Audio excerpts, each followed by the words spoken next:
हर रोज यही काम, सुधर जाएगी। हाँ, वांगाची भाजी और कड़ी मत दीजिए हर रोज, चेंज कीजिए। हाँ, यही भाजी खा खा के हम 1-2 महीने तो बीमार हो गए। हाँ, चेंज करना चाहिए तो हमको ही चेंज कर देता है आपने, सीधा रिटायरमेंट बिहार से। हाँ, सीधा रिटायरमेंट, चले जाओ बिहार से। हाँ, पूछेंगे भंती जी क्या खाना में खाएंगे, तो हम बोलना नहीं बोलेंगे भी सुनना पड़ता है, बोलेंगे भी सुनना पड़ता है। अभी क्या करें हम क्या करते पता है, 10:30 बजे जाते हो, थोड़ा से खा लेते हो, फिर से ध्यान में फिर से भोजन बना खाना पड़ता है हमको। 1 रोटी खा के आना पड़ता है हमको बाहर से, बराबर भोजन तक देना नहीं आता। बंदी जी नीचे बैठो, सबके सब सोफा के ऊपर, परेशान शुरू करो, नहीं बोल तो नहीं करूंगा, ऊपर बैठा नहीं तो मैं जाऊंगा। हाँ, और बोलता अरे बंदी जी गुस्सा करता है। हाँ, एक दिन गया था। हाँ, हमने पूछा उपासिका परिवर्तन तो हो गया, प्रवचन देना है क्या? नहीं बंदी जी, दूल्हा के फोटोशूट काम है। तो बोला ठीक है, नहीं देना है ना, नहीं देना है, आप जाइए। उठ के जा रहा था और एक बार के बंदी जी कुछ बता के जाओ ना। हाँ, तो मैंने डांटा अच्छा से, तुम लोग बोलते हो दो और बाकी बोलते हो मत दो, हम तुम लोग के गुलाम नहीं है। हाँ, जो बोलते हैं हम करें। देखिए, भिक्षु संग्रह मतलब एक मामूली चीज नहीं है, मामूली संग्रह नहीं है। श्रीलंका, थाईलैंड, बर्मा, उन लोगों को पता है भिक्षु संग्रह के महत्व क्या होता है।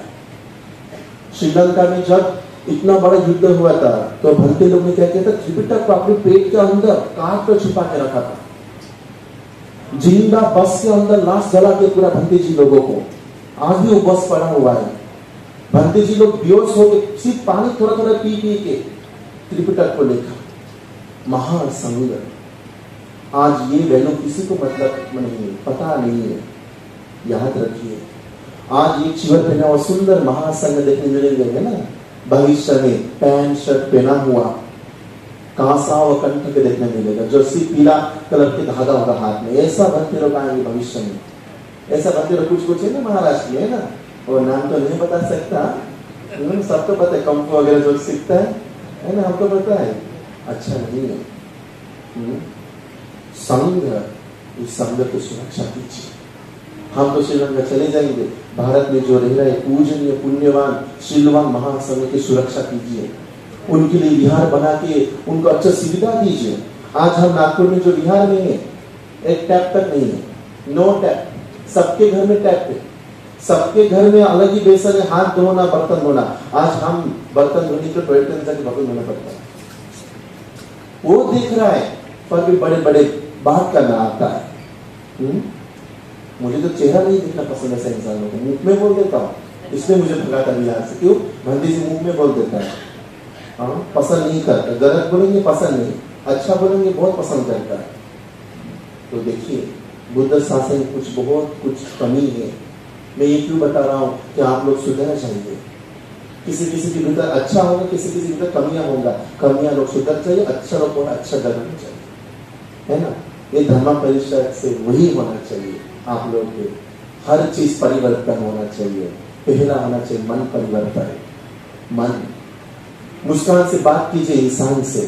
हाँ, चेहरा लटक के बात मत कीजिए, सबके लटक के रहता है, क्या करे, हंसता ही नहीं।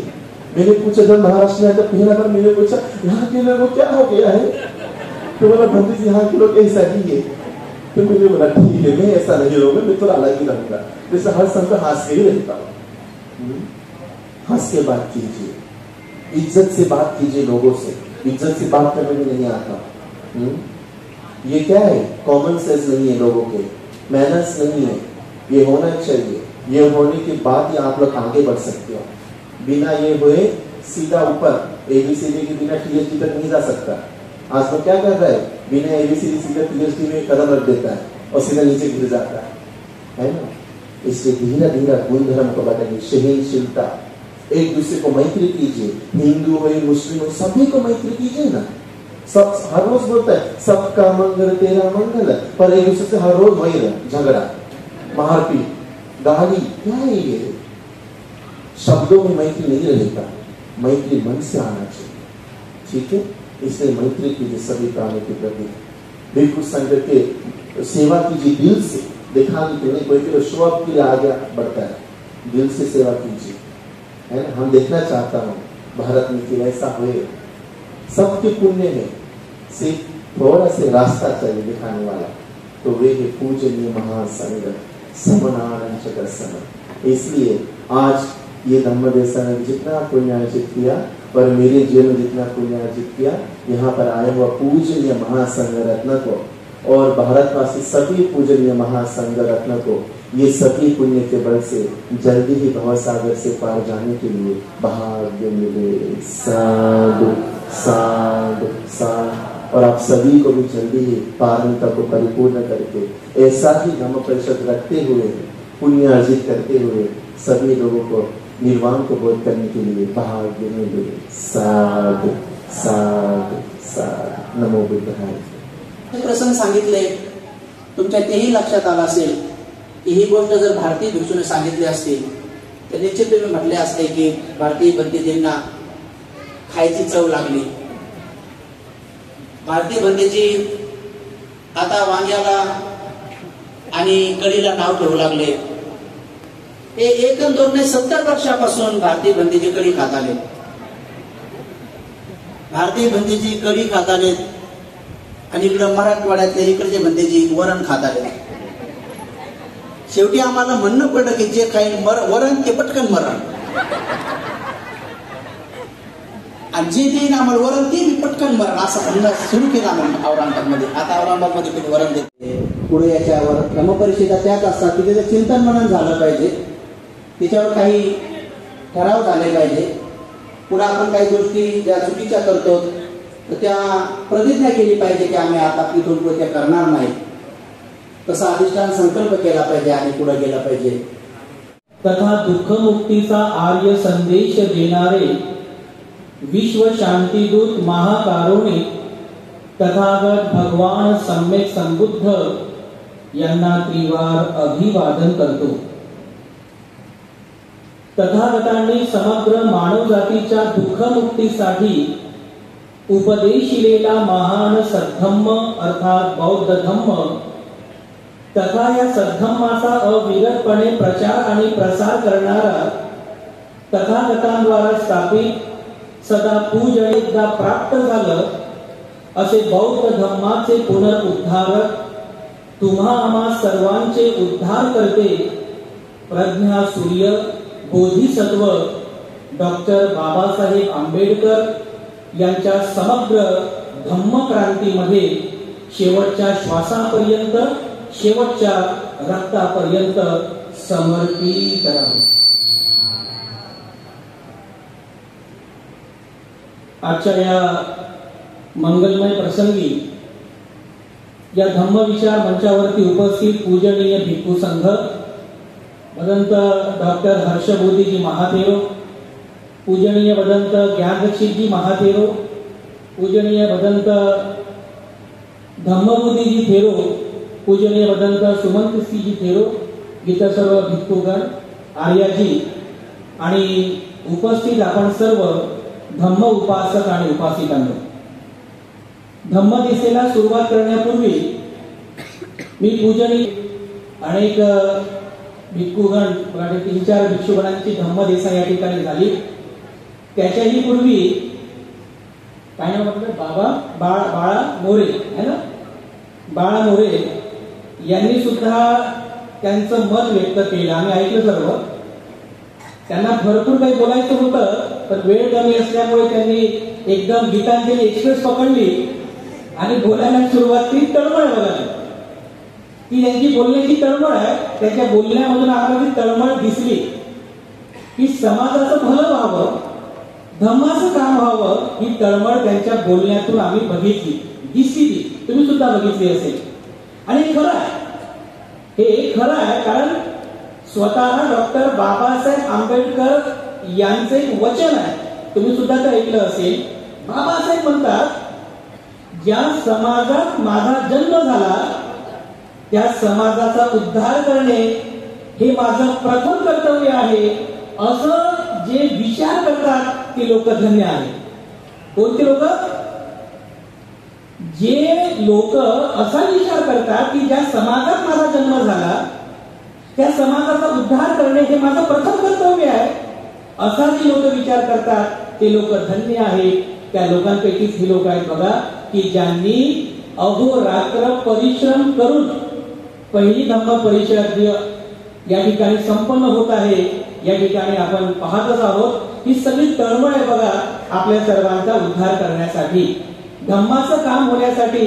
कदाचित हे जर लोक पुढाकार करणारे नसते तर मला वाटते या धम्म परिषदेला मूर्त स्वरूप सुद्धा प्राप्त झालं असतं. म्हणून मी सर्वांना विनंती पण करेल, एकदा यांच्या धम्माचं काम करण्यासाठी कोणी पुढे येत नाही, समाजाचं काम करण्यासाठी कोणी पुढे येत नाही, आणि जे लोक काम करतात त्यांची पाय ओढण्याचे काम करणारे लोक जास्त आहेत बघा, याला खेकडा प्रवृत्ती म्हणतात.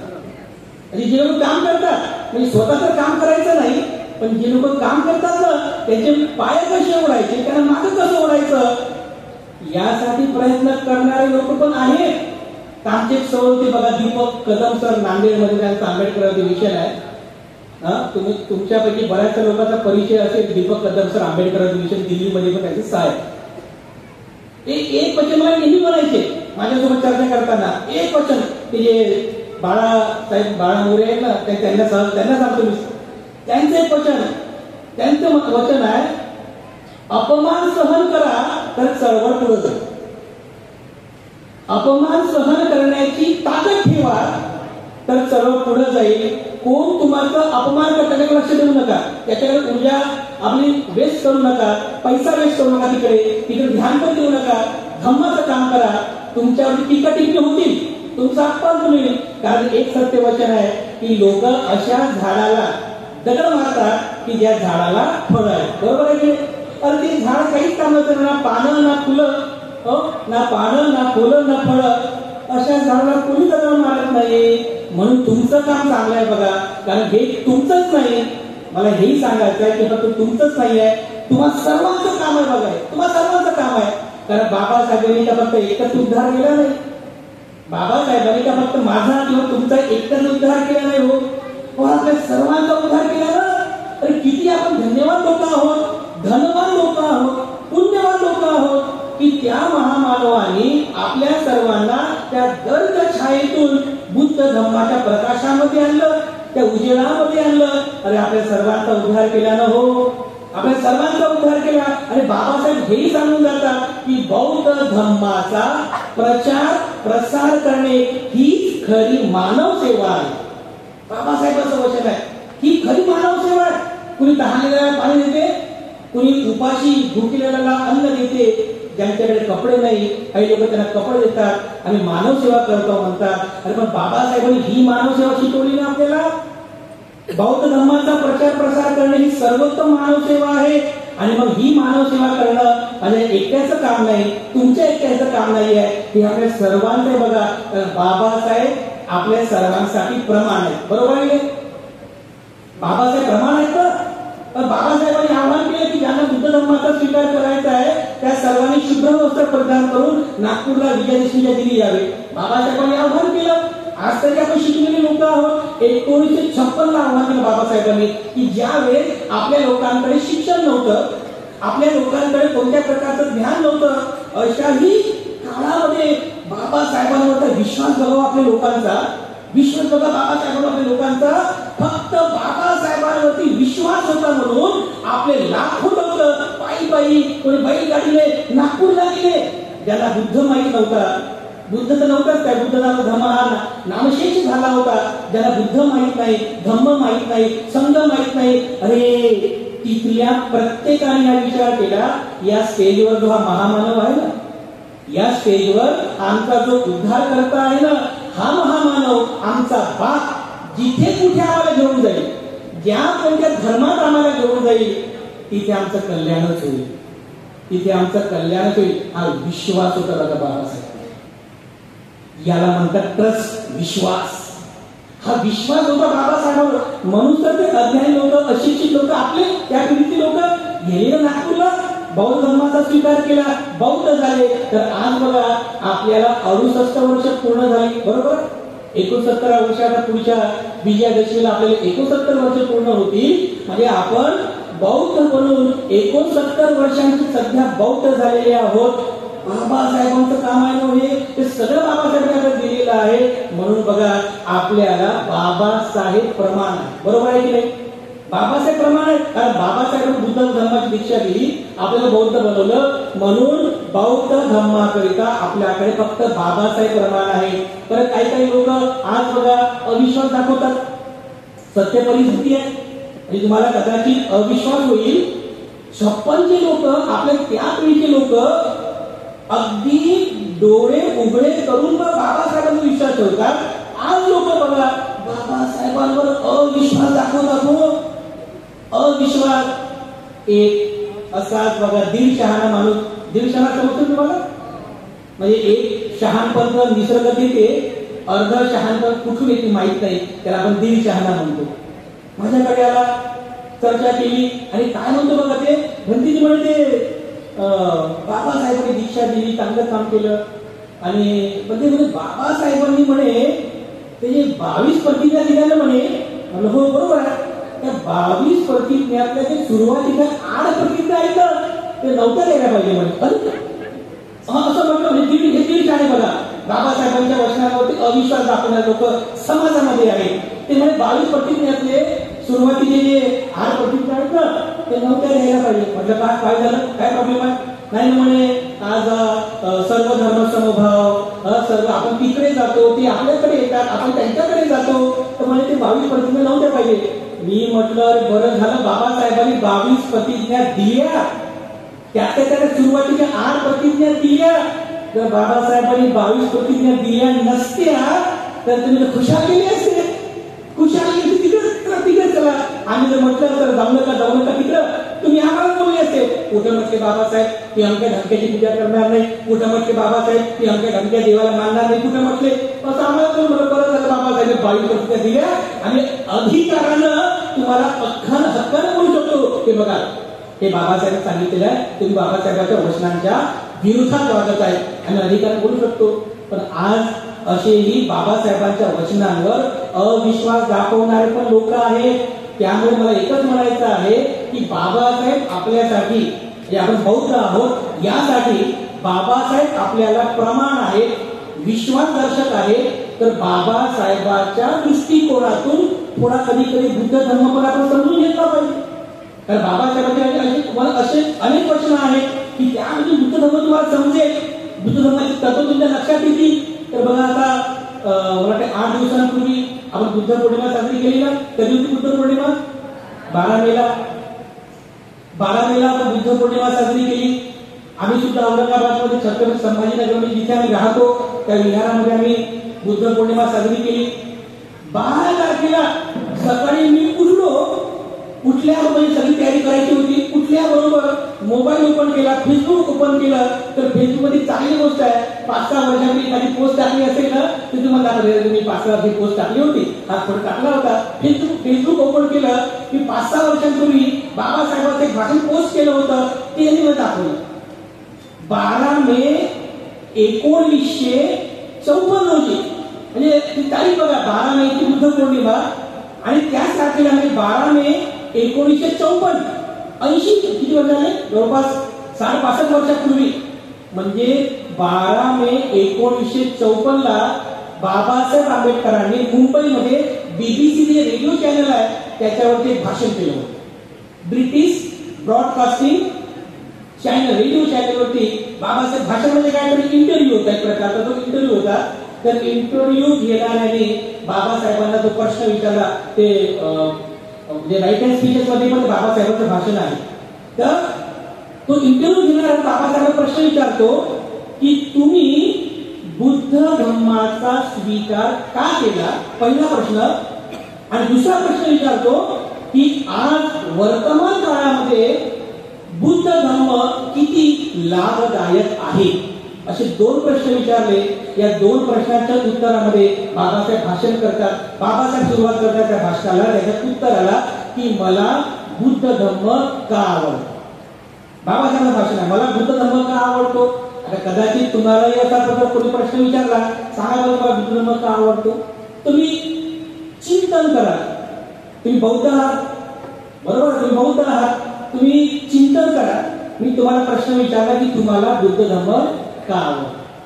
तुम्ही चिंतन करा. बघा, प्रत्येकाचे उत्तर वेगवेगळे असतील, बरोबर आहे की किंवा काही लोकांची उत्तर येतील बाबासाहेबांनी म्हटलं म्हणून आम्ही बौद्ध झालो, अशी वगैरे उत्तर असतील.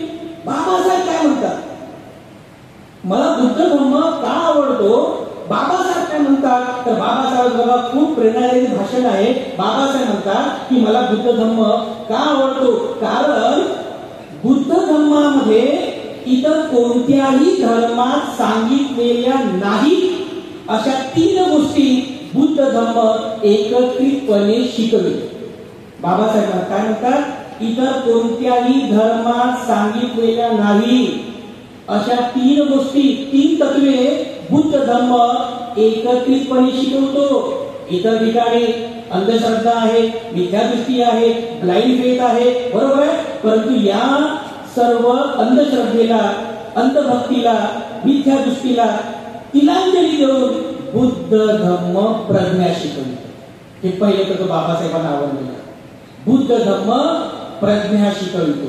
त्यानंतर बाबासाहेब म्हणतात बुद्ध धम्म करुणा शिकवितो, बुद्ध धम्म समता शिकवितो. समजलं तुम्हाला? बाबासाहेबांचं हे वचन आहे, मला बुद्ध धम्म का आवडतो, कारण बुद्ध धम्म प्रज्ञा शिकवितो, बुद्ध धम्म करुणा शिकवितो आणि बुद्ध धम्म समता शिकवतो.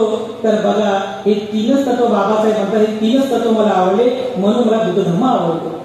आतापर्यंत तुम्ही कित्येक वेळेस प्रज्ञा शब्द ऐकला असेल ना, तुमच्यामध्ये कधी काही मुलींची नावं पण असतील, प्रज्ञा असतील ना, तुमच्यामध्ये अनेक मुलींचं नाव करुणा पण असेल, कित्येक तो शब्द आपण ऐकला. समता पण असेल. बघा, काय आहे प्रज्ञा, काय आहे करुणा, काय आहे समता, आणि 3ही तत्व जे बाबासाहेबांना आवडले, या 3ही तत्वांचं जर आपण आचरण केलं तर माणसाचं कसं मंगल होते. काही 3ही तत्व आज मनुष्य जातीला आवश्यक आहे, काही 3ही तत्व मानव जातीसाठी अत्यंत आवश्यक आहे. एक तत्व महत्वाचं आहे, बुद्ध धम्म प्रज्ञा शिकवितो.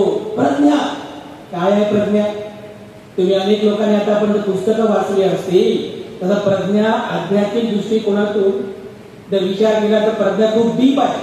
ती तुम्हाला समजेल असं थोडंसं व्यवहारिक भाषेत समजावून सांगण्याचा प्रयत्न करतो. जास्त डीप नाही, डोक्यात जाईल, डोक्याच्या वरून जाऊ देणार नाही. काय आहे प्रज्ञा आणि माणसाला प्रज्ञा का लाभदायी आहे, माणसाला का प्रज्ञावान बनावं, का प्रज्ञा आवश्यक आहे. तर बघा, प्रज्ञा याचा एक साधा सोपा अर्थ आहे. प्रज्ञा म्हणजे शहाणपणा. शहाणपणाने ते नाही, बरं लई शहाणे झाले का तू, ते शहाणा नाही. लई शहाणा झाला का तू, ते शहाणा नाही. ते पण समजून सांगतो. प्रज्ञा म्हणजे शहाणपणा. शहाणपणा म्हणजे विस्डम, सत्सत विवेक बुद्धी. म्हणजे कोणती बुद्धी, काय चांगलं आणि काय वाईट हे समजून घेण्याची सुबुद्धी म्हणजे प्रज्ञा. काय केल्याने माझं भलं होईल आणि काय केल्याने माझी अधोगती होईल हे समजून घेण्याचं कॉमन सेन्स म्हणजे प्रज्ञा. त्याला शहाणपण म्हणतात. कारण आज बघा, ज्या जगामध्ये आपण जीवन जगतोय ना, आपल्या आजूबाजूला सगळीकडे अंधश्रद्धा आहे. तुमच्या आजूबाजूला सगळीकडे अंधभक्ती आहे, मिथ्यादृष्टी आहे. कोणता माझा मार्ग कल्याणाचा आहे आणि कोणता माझा मार्ग हा म्हणजे अकल्याणाचा आहे, लोकांना समजत नाही अजूनही. सगळीकडे भारतातच काय पण सगळ्या दुनियेमध्ये फक्त आणि फक्त प्रज्ञा ही कसं बनवल्या जाईल याचे प्रयत्न भारतात जास्त झाला मागच्या 2-3 वर्षामध्ये. आता मी बाहेर चर्चा करत होतो, भारतात जास्त सुरू झालं. तुम्हाला अंधश्रद्धाळू कसं बनवता येईल, तुमची बुद्धी कशी भ्रष्ट करता येईल, तुम्हाला मतिमंद कसं करता येईल, तुम्हाला प्रज्ञा ही कसं करता येईल याचीच प्रयत्न चालू आहे. बघा कसं, तुम्ही सकाळी उठा, रिमोट घ्या, टीव्ही सुरू करा. ते कोणतं चॅनल आहे, आस्था परास्था, काय आस्था धार्मिक आहे ना, धार्मिक चॅनल काहीतरी आहे आस्था. तुम्ही टीव्ही सुरू करा, आता हे सुरू करा, त्याच्यावर तिथे बाबा येतो. बघा बाबा येतो असं. माझ्या ही खुर्ची कशी, अशी खुर्चीवर बसतो, मी काय म्हणतो, आपके राधू में केतु घुस गया है म्हणतो मी नाही, आपकी मंगल की ग्रह दिशा खराब हो गई है.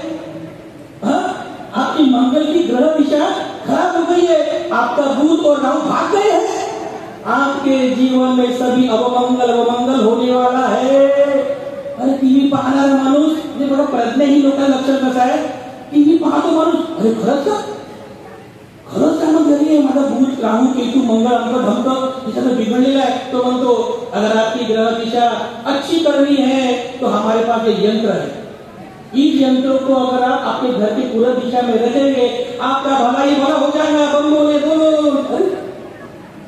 और एखादा तो काय म्हणतो की इस यंत्रों को अगर आप होम डिलीवरी करनी हो तो नीचे स्क्रीन के ऊपर नंबर पर कॉल करें. डिलिव्हरी होम डिलिव्हरी म्हणजे माणसाच्या सुखाची होम डिलिव्हरी होती बघा.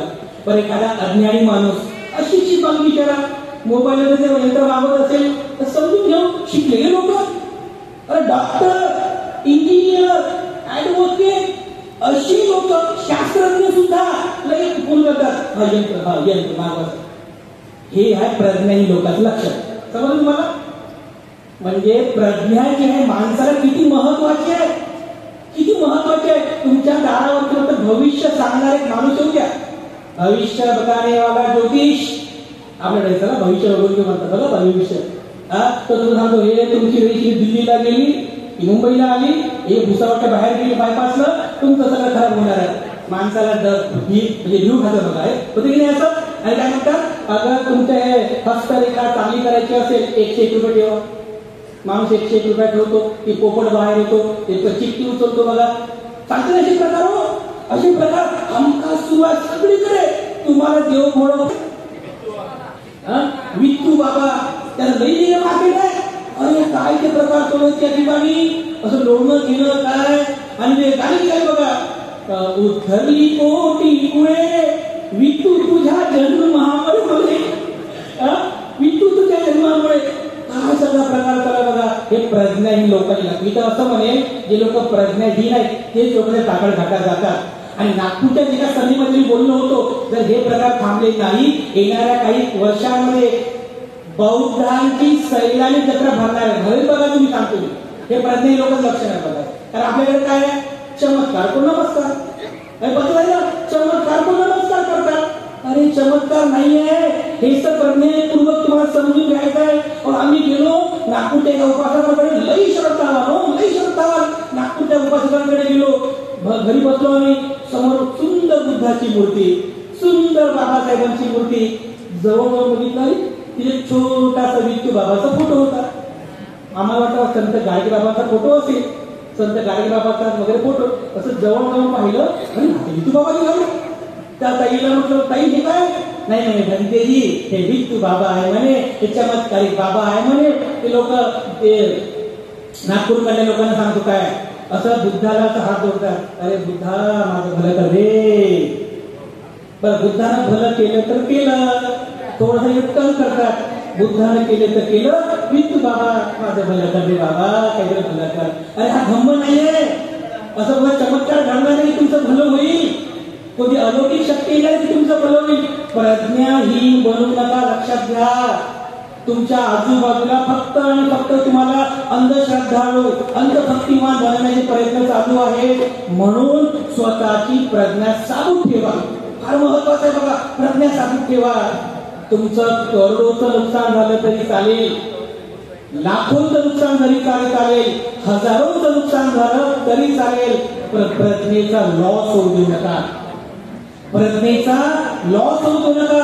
प्रज्ञावान बनण्याचा प्रयत्न करा. फार महत्वाचं बघा, प्रज्ञावान करुणा शिकवितो. करुणा काय आहे? करुणा आता तुमच्यावरती बऱ्याचशा मुलींची पण नावं करुणा असेलच. करुणा काय आहे? साध्या सुद्धा भाषेत सांगतो, तुम्हाला समजेल, उमजेल, डोक्याच्या वर जाऊ देणार नाही, डोक्यात घुसलं पाहिजे. काय आहे करुणा?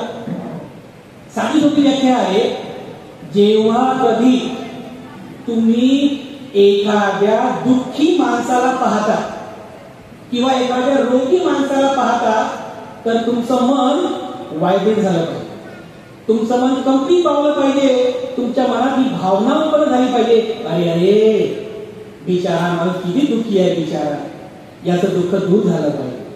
अरे अरे हा माणूस किती रोगी आहे, याचा रोग, हा रोगातून मुक्त झाला पाहिजे. ही जी भावना आहे याला म्हणतात करुणा. समजलं करुणा म्हणजे काय?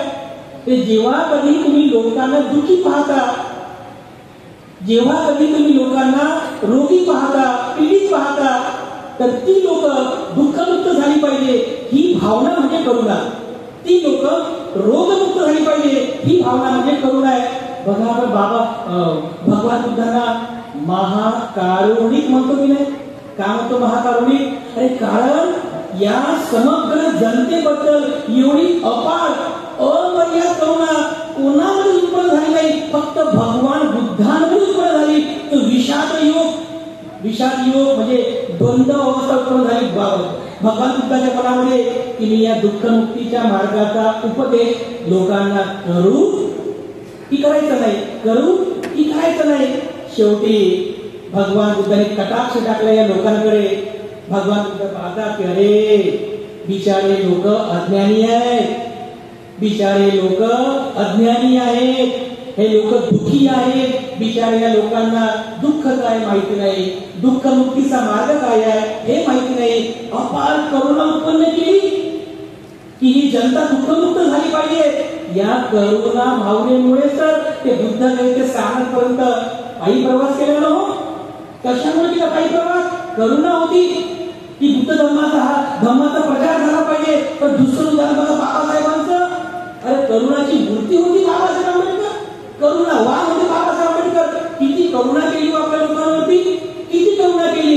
जर मला सांगा बाबासाहेब आंबेडकरांनी जर असा विचार केला असता मला काय करायचं लोकांचं, मी आज MP आहे, मेंबर ऑफ पार्लमेंट आहे, मी मेंबर ऑफ पार्लमेंट आहे, टाय कोट सूट बुटामध्ये मी राहतो, राहायला क्वार्टर्स आहे, माझ्याकडे पैसा आहे, सगळं काही फिरायला गाडी पण माझ्याकडे आहे, मला काय करायचं लोकांचं. हे लोक त्या खालच्या कधी जन्मात येतात, त्यांच्या कर्माने दुःखी होतात, त्यांच्या कर्माने मरतात, मला काय करायचं. असा जर विचार बाबासाहेबांनी केला असता तर मला सांगा बाबासाहेब झाले असते का? असा जर विचार बाबासाहेबांनी केला असता तर बाबासाहेब झाले असते का? नाही, बाबासाहेबांनी असा विचार केला नाही. अरे एवढी करुणा निर्माण केली तुमच्याप्रती, अरे माझा समाजाचा उद्धार झाला पाहिजे, बाबासाहेबांची करुणा होती. नाहीतर वयाच्या 60व्या वर्षी ज्या वेळी तुम्ही रिटायर होता ना, आता बस झाल्यानंतर मस्त खातो आणि आराम करतो, कधी वयाच्या 60व्या वर्षी बाबासाहेब आंबेडकर भारताचं संविधान लिहितात. कशामुळं? ती करुणा होती त्या भारतीय लोकांवरती. तर ज्या वयामध्ये आपण थकलेले असतो, वयाच्या 65व्या वर्षी बाबासाहेब बुद्ध धर्माची दीक्षा घेतात. चालणं होत नाही, गुडघे दुखतात, कंबर दुखते बाबासाहेबांची, तरी काठी टेकवत स्टेजवरती जातात, नानक चतुर्थीच्या खांद्यावर हात घेतात, माई साहेबांचा आधार घेतात आणि तेवढ्या जोशपूर्ण, तेवढ्या उत्साहाने बुद्ध धर्माची दीक्षा घेतात. कशामुळं? ही करुणा आहे बाबासाहेबांची. बाबासाहेबांनी ही करुणा, त्यामुळे तर बाबासाहेबांनी आपला उद्धार केला. हो, अशी करुणा तुमच्यामध्ये उत्पन्न झाली पाहिजे. हा करुणेचा भाव तुमच्यामध्ये उत्पन्न झाला पाहिजे. मी अगोदर स्टेटमेंट दिलं बाबासाहेबांचं की ज्या समाजात माझा जन्म झाला त्या समाजाचा उद्धार करणे, असं जे लोक विचार करतात, खरंच सांगतो ते लोक धन्य आहेत. बघा, खरंच ते लोक धन्य आहेत. ही करुणा आहे लोकांप्रती. माझ्या लोकांचा सन्मान, माझ्या लोकांचं भलं झालं पाहिजे, धम्माचा प्रचार झाला पाहिजे. त्याच्यामुळे बांधवांनो तुमच्यामध्ये करुणा भाव ठेवा, एकमेकाचा द्वेष करू नका. एकतर लोक धम्म कार्य करायला पुढे येत नाही, जे करतात त्यांचं लोक द्वेष करतात. सत्य परिस्थिती सांगतो मला, त्यांच्या लोक द्वेष करतात. हे जे मोरे जे बोलले ना, त्यांची बुद्ध धम्म समता शिकवली. कोणतं तत्व आहे? समता शिकवतो. एवढे समतावान भगवान बुद्ध होते. बाबासाहेबांना आपल्याला हे समता तत्व शिकवायचं होतं की ज्याप्रमाणे भिक्खू संघात समता आहे, भिक्खू संघात समता आहे. बघा, भगवान बुद्धांनी जाहीर केलं की भिक्खूंनो, माझा जो संघ आहे हा संघ एका महासागराप्रमाणे, माझा जो उपासकांचा संघ आहे हा सुद्धा एका महासागराप्रमाणे आहे. ज्याप्रमाणे विविध मार्गाने येणाऱ्या नद्या त्या महासागरामध्ये समृद्ध होतात, तेव्हा आपण ओळखू शकत नाही की ही कोणत्या मार्गाची आहे, ही पाणी कोणत्या नदीचं आहे, असं कोणी ओळखू शकत नाही. याप्रमाणे तुम्ही विविध जातीतून आलेले आहात, विविध संप्रदायातून आलेले आहात, विविध पोट जातीतून आलेले आहात, पण तुम्ही जर संघामध्ये येता तर संघ जो आहे हा संघ समता या तत्वावरती प्रतिष्ठित आहे बघा. म्हणून कोणाला कमी लेखू नका, कोणाला नीच करू नका, कोणाला कमी लेखू नका. आपण सर्व समता तत्वावर जीवन जगणारे बौद्ध लोक आहोत. हे 3 तत्व अतिशय महत्वाचं आहे. ज्या लोकांना समाजाने दूर फेकलं, खालच्या जातीचा आहे म्हणून, अंतच्छ आहे म्हणून, अशा लोकांना भगवान बुद्धांनी जवळ झालं. तो सुनीत, भंगी समाजाचा सुनीत, तो अस्पृश्य समाजाचा सोपा, ऐकलं किती उदाहरण आहे बघा. अशा लोकांना भगवान बुद्धांनी जवळ धरलं. या हा धम्माचा मार्ग समतावर प्रतिष्ठित आहे.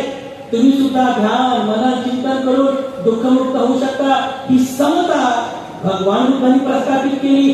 ज्या समाजामध्ये जातीमुळं अत्यंत नीच भाव उत्पन्न झाला होता, अशा समाजात बाबासाहेब आंबेडकरांना समता प्रस्थापित करायची होती. आणि आपण सर्व हे तत्व खूप खूप चांगल्या प्रकारे समजून घेतलं पाहिजे, त्याचं आचरण केलं पाहिजे. प्रज्ञा, बुद्ध धर्माचं पहिलं तत्व आहे प्रज्ञावान बना. जसे बाबासाहेब प्रज्ञावान होते, तुम्ही सुद्धा प्रज्ञावान बना. बिलकुल अंधश्रद्धेवरती बिलकुल विश्वास ठेवू नका, चमत्कारावरती बिलकुल विश्वास ठेवू नका बघा. प्रज्ञावान बना. त्यानंतर करुणावान बना, मनात करुणा उत्पन्न करा आणि समता दृष्टी जीवन करा. आम्ही जेव्हा कधी कधी लोकांकडे पाहतो बघा, तुम्हाला हसायला येईल, जोक वाटेल तुम्हाला. आम्ही जेव्हा महाडला जातो ना, महाडला गेल्यानंतर म्हणजे तिथे बाबासाहेबांनी 14 एकराचा सत्याग्रह केला होता. तिथे आम्ही जातो तर तिथे पाहतो आपले काही लोक त्या पाण्यामध्ये उतरतात आणि असं पाणी पितात. खरं असं पाणी पितात आणि म्हणतो, अरे आई बाबा ते पाणी घाण आहे. ते कारण की आजूबाजूला चहाचे टप्पे आहेत, पाणी केले आहेत, ते सगळी घाण त्याच्यामध्ये पडते, पाणी घाण आहे. आणि नगरपालिका तिथली यायची काही लक्ष देत नाही. तर ते माणसं पाणी पितात. काय म्हणतात, हे बाबासाहेबांनी पाणी पिलं म्हणतात म्हणून आम्ही पण पाणी पितो. अरे बाबासाहेबांनी तहान भागवण्यासाठी पाणी नाही पिलं, हे कधी समजेल आपल्याला. तर खरंच बाबासाहेबांना तहान लागली असती तर कोणी पाणी आणलं असते किंवा बाबासाहेब पाणी प्यावं राहू द्या. अरे बाबासाहेबांनी तहान भागवण्यासाठी पाणी नाही पिलं. प्रज्ञावान बघा तुम्ही, म्हणजे बघा की बाबासाहेब 14 एकराचा सत्याग्रह का केला. कारण बाबासाहेबांना तिथे समता प्रस्थापित करायची होती की पाणी ही निसर्गाची देणगी आहे. एकाने पाणी प्यायचं आणि दुसऱ्याने पाण्यापासून दूर राहायचं. हा जो जातीवाद आहे, ही जी असमानता आहे, हा जो भेदभाव आहे, हा नष्ट करायचा आहे. समता प्रस्थापित करायची आहे, म्हणजे तिचं बुद्धाचं तत्व प्रस्थापित करायचं आहे. आपल्याला हे समजलं पाहिजे. हे समजून घेण्यासाठी प्रज्ञा असली पाहिजे. तर भोळे भाबे लोक जातात, ते पाणी पितात, बांधवानं पाणी टाका पितात. ते काळाराम मंदिर कधी असते महाग गेल्यावर काहीतरी असं वाटते. तिथे पण आपले लोक जातात की ह्या तारखेला बाबासाहेबांनी काय म्हणतात काळाराम मंदिर पर्यंत सत्याग्रह केला होता. आम्ही बघितलो जाऊन मंदिरामध्ये हात जोडतात त्या काळ्या रामाला, गोऱ्या रामाला. आणि म्हणलं अरे बाबासाहेबांनी त्या काळ्या रामाची, गोऱ्या रामाची पूजा करण्यासाठी आंदोलन केलं नाही, चळवळ केली नाही. कधी समजेल आपल्याला बाबासाहेबांना बुद्धाचं तत्व समता प्रस्थापित करायची होती. हे समजून घ्यायचंय तुम्हाला. ही प्रज्ञा तुमच्याकडे असली पाहिजे. भोळे भाबे लोक, आपले काही लोक तिथे जाऊन हात जोडतात. हे समजून घ्या. बाबासाहेबांच्या प्रत्येक चळवळीमध्ये, प्रत्येक आचरणामध्ये तुम्हाला समता दिसेल, तुम्हाला प्रज्ञा दिसेल, तुम्हाला करुणा दिसेल. म्हणून बांधवांनो, बाबासाहेबांची चळवळ जर समजून घ्यायची असेल तर प्रत्येक ठिकाणी तुम्हाला समता, बंधुत्व, न्याय, करुणा आणि प्रज्ञेचंच तुम्हाला लक्षण दिसेल. बघा ही बाबासाहेब देण आहे. बघा आपण खूप चांगल्या प्रकारे समजून घेतली पाहिजे. आणि मग बुद्ध यामध्ये बुद्ध आहे का, त्या बुद्ध मूर्तीमध्ये बुद्ध आहे. तुम्ही शोधा बुद्ध कुठे आहे. तुम्ही जर खूप म्हणजे याचं चिंतन कराल, आजचा जो रिअल बुद्ध आहे, जो खरा जो बुद्ध असेल, बुद्धाचं तत्व कुठं आहे, खरे खरे बुद्ध कुठे असतील, तर ते बुद्ध भारतीय संविधानामध्ये तुम्हाला हे लक्षात येईल. आणि हाच तर बुद्ध, तो संविधान रूपी बुद्ध बाबासाहेब आंबेडकरांनी 26 नोव्हेंबर 1949 भारताला बहाल केला, बुद्ध बहाल केला. तिथं नंतर दीक्षा घेतली. 6-7 वर्षानंतर बाबासाहेबांनी ऑथॉरिटी दीक्षा घेतली, तर मग त्याचे 6 वर्ष अगोदर बाबासाहेबांनी बुद्ध दिलं ना आपल्याला, भारतीय संविधान निर्माण बुद्ध दिला. मग मला सांगा, बुद्धाची प्रज्ञा तत्व कुठे आहे? संविधानामध्ये. बुद्धाचं समता तत्व कुठे आहे? संविधानामध्ये. बुद्धाची करुणा तत्व कुठे? समता, करुणा, ही सगळी तत्व भारतीय संविधानामध्ये आहे. आणि म्हणून मी तुम्हाला पुन्हा पुन्हा सांगतो, जोपर्यंत भारताचं संविधान आहे तोपर्यंत बुद्धाचा धम्म आहे, आणि जोपर्यंत बुद्धाचा धम्म आहे तोपर्यंत भारताचं संविधान आहे. कारण भारताच्या संविधानामध्ये खऱ्या अर्थाने बुद्धाचं तत्व समाविष्ट केलेलं आहे. आणि हेच बुद्धाचं तत्व भारतामध्ये इम्प्लिमेंट करण्याची सर्वात मोठी जबाबदारी बाबासाहेबांनी आपल्यावरती दिली आहे. बघा काय काय बाबासाहेबांनी करून ठेवलं की काल परवा कोण न्यायमूर्ती नाव आहे?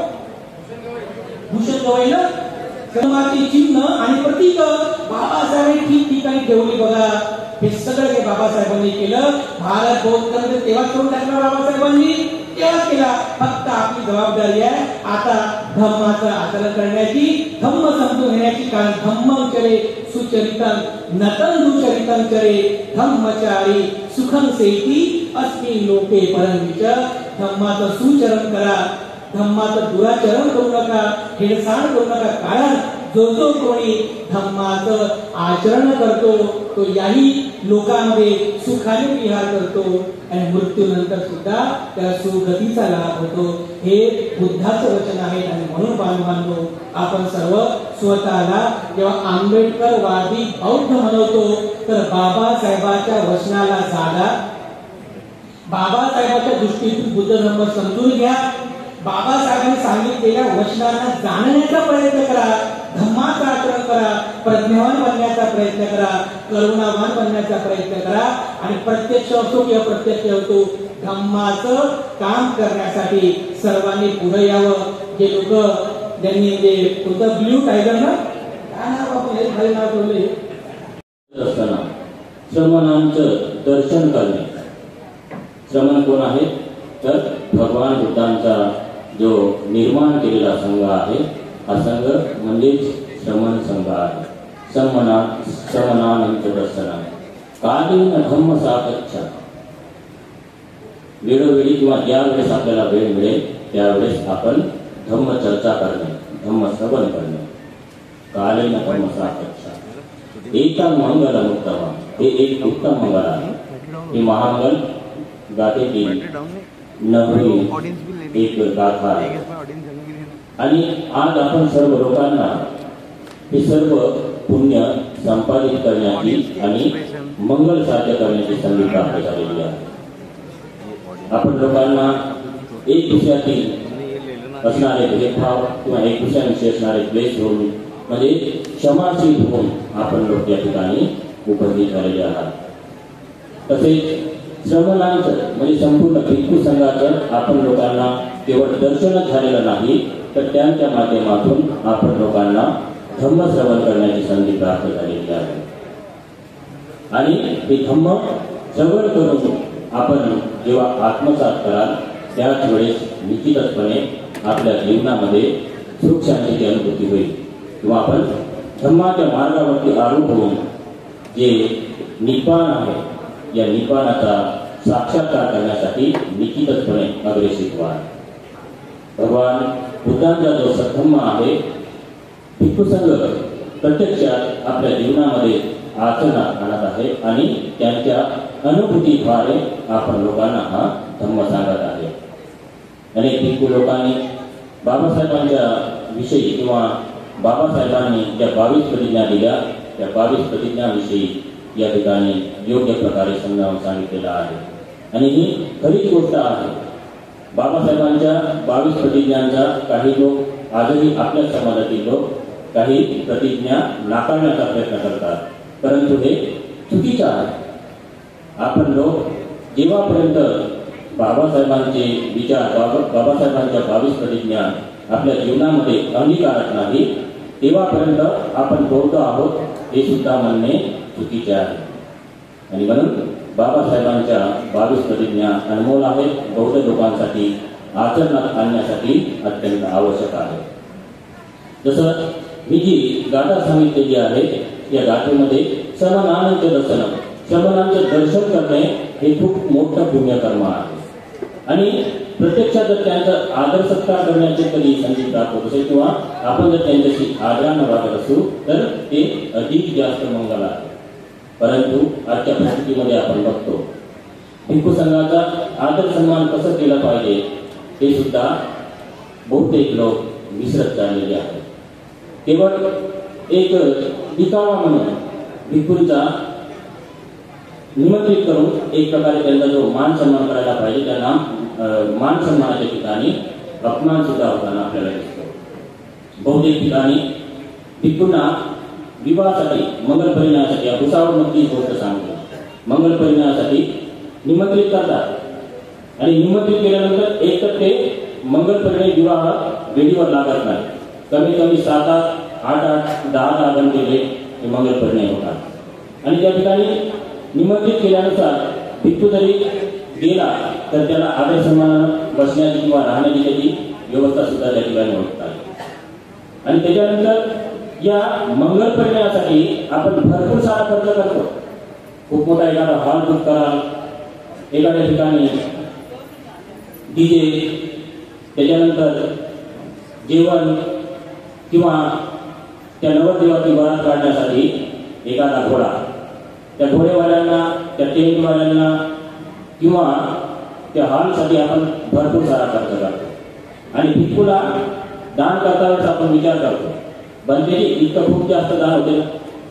समजा एखाद्या घोडेवाल्याला आपण 8-10 रुपये देऊ, परंतु भिक्खूला जर एक जीवनदान करायला म्हटलं तर त्याच्यामध्ये आपल्या मनात शंका कुशंका होते. एकंदरीत तुम्ही या विवाहामध्ये जितके कर्म करता, नाचणे, गाणे, हे सर्व कोणतेही पुण्यकर्म त्याच्यातून प्राप्त होत नाही. आणि ज्याच्यातून पुण्यकर्म तुम्हाला प्राप्त होत आहे ते कर्मच तुम्ही करण्यासाठी मागे पुढे विचार करता. याच्यामध्ये सर्वच लोकांची हेळसांड होते किंवा काही काही ठिकाणी असे अनुभव येतात. जसा मी सुरुवातीला नवीन या भुसावळ परिसरामध्ये 2007-08 दरम्यान 7 मध्ये आलेलो होतो. एका मंगल परिणयासाठी मला बोलावलेलं होतं आणि त्या मंगल परिणयाच्या वेळेस नवरदेवाकडच्या लोकांनी माझं नाव पण तिकीट छापलेलं होतं. नवरीकडच्या लोकांनी दुसऱ्या एका बोधाचार्याचं नाव छापलेलं होतं. आणि ज्या वेळेस मग मी त्या ठिकाणी जाऊन पोहोचलो ते बोधाचारी त्या ठिकाणी बुद्ध मूर्तीजवळ पुष्प वगैरे सजवत आहे, पूजेची तयारी करतात. आणि ज्या वेळेस मी जाऊन पोहोचलो मग ते बोधाचारी म्हणतात भंतेजी या स्टेजवरती चढायला नको. भंतेजी जर या स्टेजवरती चढले तर माझा घोर अपमान आहे. आणि त्या ठिकाणी एक प्रकारे वादग्रस्त परिस्थिती निर्माण झाली. भंतेजी निमंत्रणाशिवाय येत नाही आणि आदेश तर त्यांना तुम्ही अशा प्रकारे वागवणं चुकीचं आहे. म्हणून त्या पाडळशाच्या महिला मंडळाने भिक्खूंची बाजू घेतली. आणि त्याच्यानंतर मग ती विधी लावण्यासाठी या पूर्ण जळगाव जिल्ह्यातील जे भारतीय बौद्ध महासभाचे संपूर्ण सदस्य, अध्यक्ष वगैरे होते, सर्व मंडळ आलेलं होतं. त्या सर्व लोकांनी त्या बोधाचार्याला सुद्धा बोलले की हे तुमचं वागणं चुकीचं आहे. आणि त्याच्यानंतर परत काही असे अनुभव बऱ्याचदा येतात. आता इथेच एका लग्नासाठी निमंत्रित करून माझं नाव छापलेलं आहे. मी समोरचा बसलेलो आहे आणि त्या पत्रिकेत नाव असताना सुद्धा त्या स्टेजवरती चढलेला व्यक्ती नाव सांगत नाही, कारण नाव सांगल्यानंतर जास्त अपमान केल्यासारखं होईल. त्या स्टेजवरती चढल्यानंतर माझं नाव असूनही त्या विधीची सुरुवात होते, परंतु भिक्खूला बोलवण्याचं तो काम करत नाही. कारण त्यांना स्वतःचा भिक्खू त्या ठिकाणी आला म्हणजे माझा अपमान आहे अशा प्रकारची प्रवृत्ती त्यांना वाटते. एकंदरीत भिक्खूचं जीवन हे कठीण आहे. भिक्खू कोणी बनायला तयार नाही आणि भिक्खू जर बनलेले असतील तर ते टिकण्यासाठी आपल्या समाजाची सुद्धा एक जबाबदारी आहे. आपण लोकांनी त्या भिक्खूंचं योग्य प्रकारे संगोपन केलं पाहिजे. समजा आपण गृहस्थी लोक आहात, आपण लोकांना नोकरी आहे, कोणाला काही व्यवसाय आहे, कोणाचं काही ना काही काम आहे. आणि भिक्खू संघ कशावरती लागते? आपण लोक या कोणत्याही कार्यक्रमाच्या निमित्ताने आपल्या घरी त्या संस्काराच्या निमित्ताने बोलवतात आणि त्या निमित्ताने जे दान देतात त्या दानावरती भिक्खूची उपजीविका आहे. आणि त्याच्याकडे जर या विविध प्रकारच्या संघटनेच्या लोकांनी जर ते संस्कार करण्यापासून भिक्खू संघाला दूर ठेवलं तर भिक्खू संघ कसा काय वाढेल किंवा भिक्खू संघ कसा काय टिकेल. आणि म्हणून यावेळेस आपण लोकांना कधी आपल्या घरातले संस्कार करण्याची संधी प्राप्त होत असेल तर निश्चितपणे भिक्खूला बोलवा. समजा भिक्खू मिळतच नसतील तर त्यावेळेस मग उपासक लोकांनी ते संस्कार पार पाडले तर काही हरकत नाही. परंतु त्यानंतर भिक्खूला टाळण्याचा जर प्रयत्न करत असाल तर हे चुकीचं आहे आणि त्या भिक्खूचा तो आदर सन्मान नाही. आज आपण बघतो आपण लोक औरंगाबाद पासून नागपूर पासून अनेक वर्षापासून या ठिकाणी धम्मपरिषदा भुसावळमध्ये होत आहे. जसं या धम्मपरिषदेची जी सुरुवात आहे माझे पूजनीय गुरुवर्य गुरु भदंत पुण्यातिसरी महादेव यांच्या माध्यमातून धम्मपरिषदांची सुरुवात या भुसावळ नगरीमध्ये झालेली आहे. आणि मध्यंतरीच्या कालावधीमध्ये जसं कोरोनाच्या कालखंडापासून धम्मपरिषद स्थगित करण्यासाठी होती. परंतु आपण पुन्हा सर्व लोक एकत्रित येऊन ही धम्मपरिषद आयोजित केलेली आहे. परंतु केवळ 1-2 दिवसांची धम्मपरिषद आयोजित करून कोणत्याही प्रकारचा लाभ होणार नाही. त्याच्यातून आपण आत्मसात काय केलो, त्याच्यातून आपल्यात बदल किती झाला, आपण धम्माच्या मार्गावरती किती समोर जात आहोत हे तितकंच महत्वपूर्ण आहे. आणि म्हणून आपल्या भुसावळ शहरामध्ये सुद्धा भरपूर सारे विहार आहेत. आपण सर्व लोकांनी ठरवलं पाहिजे अनेक धर्माचे जे धार्मिक स्थळ आहेत त्या धार्मिक स्थळावरती ते लोक निश्चितपणे जातात. आपला समाज एक असा आहे की आपल्या बुद्ध विहारामध्ये नेहमी सतत जात नाही. केवळ बाबासाहेबांची जयंती आली तर त्या जयंती पुरताच आपल्या लोकांमध्ये एक प्रकारचा दोष येतो आणि बाकीचं संपूर्ण वर्षभर विहारात कोणी जात नाही.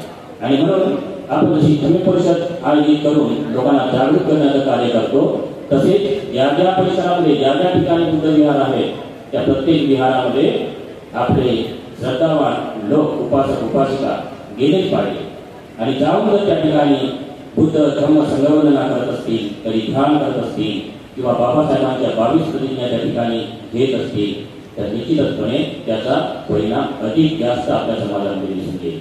आणि तशा प्रकारचं आपण वातावरण निर्माण करण्यासाठी सर्व लोकांनी प्रयत्न केला पाहिजे. आणि तेव्हा आपला समाज थोडा बदलेल आणि समाजामध्ये धम्म रुजून समाजाची प्रगती होईल. अन्यथा आपण 1-2 दिवस ऐकलो आणि पुन्हा परत आपल्या गावामध्ये गुरफटून गेलो तर आपल्याला सर्वांना विसर पडून जाईल. आणि म्हणून आपण सतत जागृत राहण्यासाठी बुद्ध विहारामध्ये आपण सर्वजण गेलो पाहिजे. याच्यासाठी सुद्धा आपण सर्व लोकांनी प्रयत्न केले पाहिजे. आजच्या परिस्थितीमध्ये बघतो तर भुसावळमध्ये असे मोजकेच विहार आहेत. जसं आंबेडकर नगरमधलं जेतवन विहार आहे, श्रीरत्न बुद्ध विहार आहे. अशा मोजक्याच विहारामध्ये पूजावंदना होते किंवा काही जे जात असतील ते लोक अल्पसंख्याक आहेत.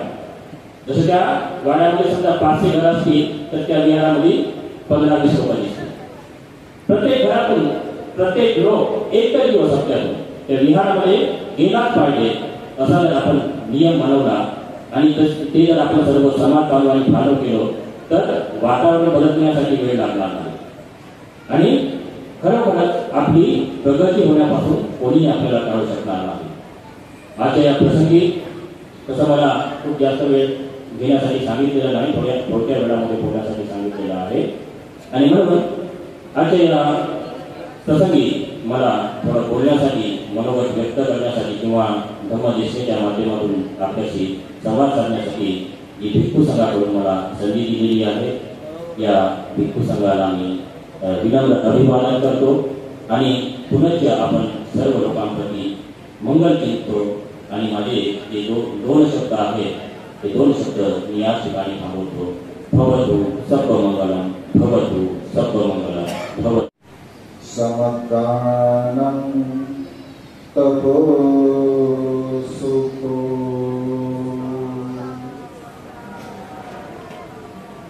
विश्ववंदनीय विश्व शांतिदूत प्रज्ञाशील समाधीचे उद्गाता महान करुणावान करुणेचा सागर तथागत सम्यक समृद्ध तथागतांचा पावन पवित्र सद्धर्म त्या सद्धर्माचा सातत्याने प्रचार आणि प्रसार करणारा सदा पूजनीय भिक्खू संघ, बुद्ध धम्म आणि संघ या महान 3 रत्नाची आम्हा सर्वांना माहिती करून देणारी आम्हा सर्वांचा आधारस्तंभ भारतीय घटनेचे शिल्पकार बोधिसत्व गुणवेता डॉक्टर बाबासाहेब आंबेडकर यांच्या धर्मक्रांतीमध्ये शेवटच्या श्वासापर्यंत समर्पित राहतो. आज या मंगलमय प्रसंगी 2 दिवसीय धम्मपरिषदेच्या निमित्ताने आपणा सर्वांना मार्गदर्शन करण्यासाठी धम्मदेशना देण्यासाठी उपस्थित असणारे आजच्या या परिषदेचे सन्माननीय अध्यक्ष पूज्य भिक्खू डॉक्टर हर्षबोधीजी महाथेरो, पूजनीय भिक्खू ज्ञानाक्षीजी थेरो ज्यांनी अत्यंत सुंदर आणि मार्मिक अशी देशना दिली, असे पूजनीय भिक्खू एम रमानंदजी थेरो ज्यांनी प्रारंभी अत्यंत थोडक्यामध्ये परंतु महत्वपूर्ण देशना दिली, असे श्रमण मोहम्मद सुगम व पूजनीय उपस्थित सर्व श्रद्धासंपन्न उपासक उपासिका आपणा सर्वांच्या प्रती अनंत अनंत मंगलकामना मंगलमैत्री भावना व्यक्त करतो. त्याचप्रमाणे सातत्याने आपल्या ब्युटी ऑफ माइंड या YouTube चॅनलच्या द्वारे धम्मदेशना सर्वांकडून आपल्या जीवनामध्ये अनंत आणि असीम असं पुण्य संपादन करणारे सर्व श्रद्धासंपन्न उपासक उपासिका आपणा सर्वांच्या प्रती अनंत अनंत मंगलमैत्रीची भावना व्यक्त करू. आपणा सर्वांच्या हितासाठी सुखासाठी आणि कल्याणासाठी धम्मदेशनेस प्रारंभ करतो. आपण सर्वांनी शांत चित्ताने एकाग्र चित्ताने तथागतांच्या श्रेष्ठ धम्मदेशनेला श्रवण करावे, ग्रहण करावे.